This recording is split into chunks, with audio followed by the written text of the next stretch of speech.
UK Prime Minister David Cameron has chaired the first meeting of a new task force group, which is aimed at tackling religious extremism in the UK.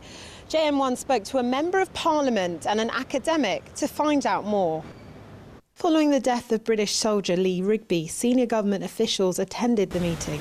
The task force is seeking practical suggestions in key areas, including tackling religious extremism in schools, universities and prisons. I think that how David Cameron responded in the House of Commons about looking at it from the beginning, having the task force to look at everything from schooling to universities to the actions of extreme Islamists is the right one.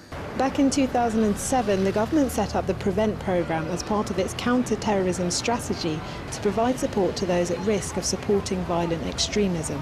I think the task force that he's setting up is probably an initial attempt to get together all the right people on this work, both in academia, in policy, and in perhaps even the private sector, and try and determine, maybe look at where PREVENT has slipped up and look at where it can be improved. But I don't necessarily think it's failed.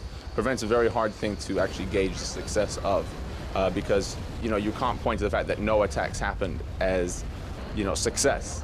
But so it's very, very difficult to show success. The Woolwich attack was a low-level terrorist attack. It was very rudimentary and simple. In the end, what policy can you implement that's going to stop something like that? It would be very, very difficult.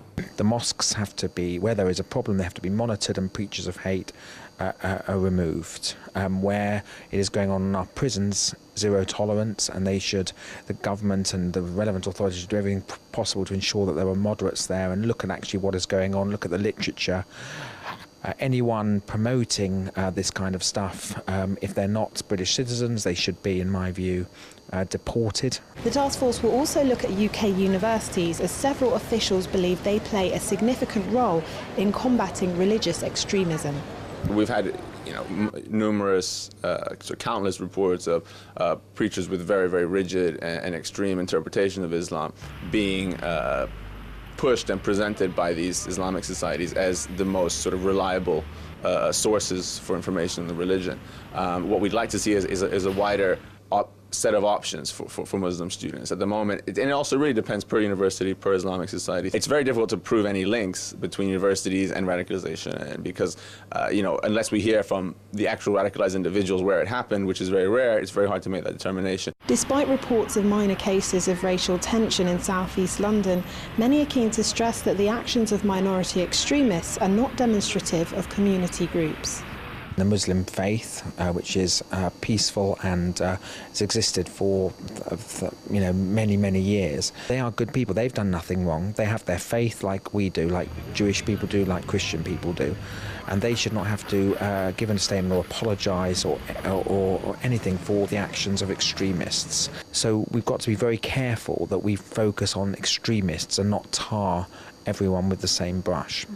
In a statement to MPs, Mr Cameron paid tribute to drummer Rigby and announced that he has set out plans to learn lessons in the wake of the soldier's murder. Indeed, it's hoped that at these monthly meetings, practical suggestions will be agreed upon to help tackle religious extremism.